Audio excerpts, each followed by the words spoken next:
Summary of The Namesake by Jhumpa Lahiri. The Namesake tells the narrative of the Gangulis, an Indian family who immigrated to the United States over the course of 2 generations. It's our first time meeting Ashok and Ashima Ganguli. They live in a small apartment in Cambridge, Massachusetts, and are about to have their first child. The young pair met through a planned marriage in Calcutta, India. Ashima had lived there her whole life before she moved to Boston to go to MIT with Ashok to study engineering. Ever since he almost died in a terrible train accident a few years ago, Ashok has been determined to travel abroad. Rescuers found him because the pages of the book he was reading when the train crashed were blown apart. The book was the collected stories of Nikolai Gogul.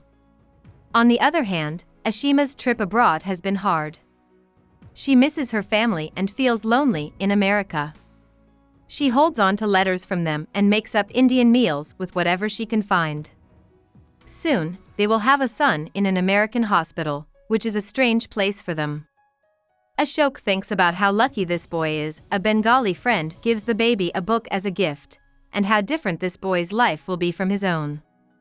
Even Ashima is shocked by how different her son's life will be. She feels bad for him because he will grow up alone, without the extended family that was so important to her own growth.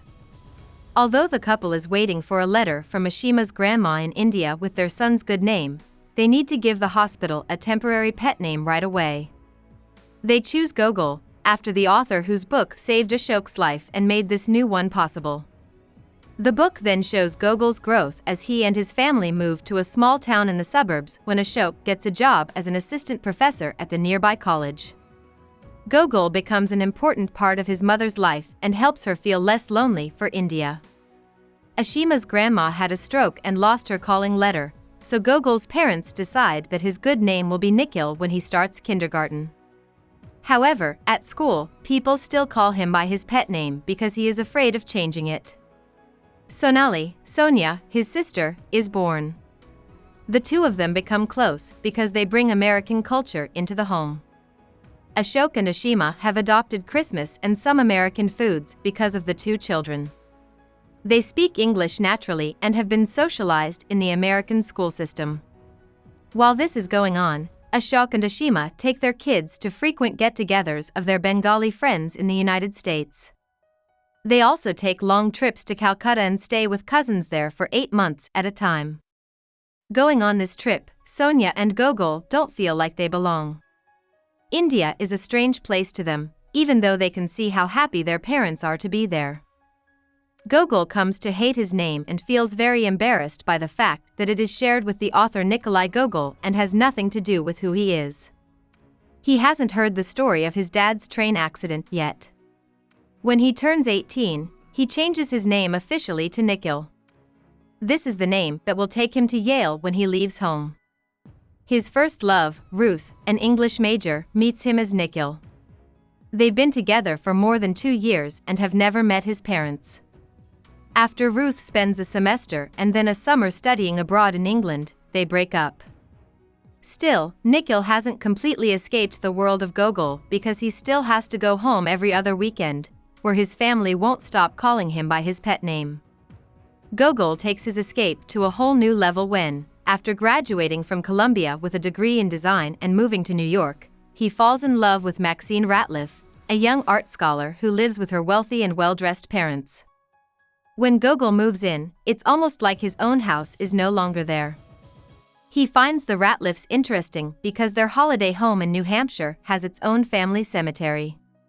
This makes him feel at ease, safe, and solid, which is something he never felt growing up between 2 cultures. His escape with Maxine's family is cut short when his father has a heart attack and dies suddenly. Ashok was on a teaching fellowship in Ohio at the time, which meant he was away from his wife and kids. After this terrible loss, Gogul goes back to his family and finds comfort in the Bengali practices he used to fight against. He stops caring about Maxine, who was never a part of that world, and the 2 stop seeing each other. When he gets back to New York, his mother suggests that he go on a date with Mushumi Mazumdar, another Bengali child who was at many of the events he attended as a child. They hit it off right away. They were both surprised at how much their comfort and shared pasts brought them together, since they had both worked hard to move on from their pasts. Soon, they get married in New Jersey at a big Bengali wedding. Even though they are happy at first, little things that remind them of Mushumi's past with her ex-fiancé Graham start to make their relationship worse. When Mushumi, a French PhD student at NYU, married Gogul, she couldn't help but feel like she was settling down. She has always wanted to be independent. In the end, she cheats on Gogul with an old crush, Dimitri Desjardins, and the two of them get a divorce. The family gets back together in the last chapter of the book, this time with Sonia's new fiancé Ben, to spend one last Bengali Christmas Eve in their sold-out house.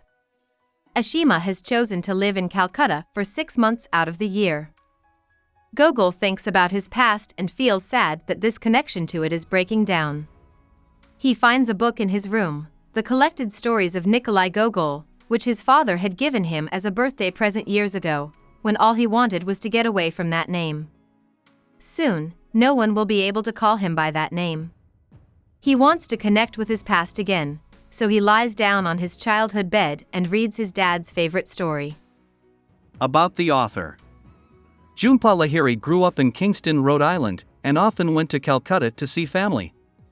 She graduated from Barnard with a degree in English in 1989. She then went on to get several degrees from Boston University, including an MA in English, an MFA in creative writing, an MA in comparative literature, and a PhD in Renaissance studies. Interpreter of Maladies, her first book of short stories, won the Pulitzer Prize. She married Alberto Vervulliasbush in 2001 and lives in Rome, Italy, with their 2 children. Hope we summarized it fully and you liked it. Please hit the like button and subscribe to our channel so that we are motivated to create more videos.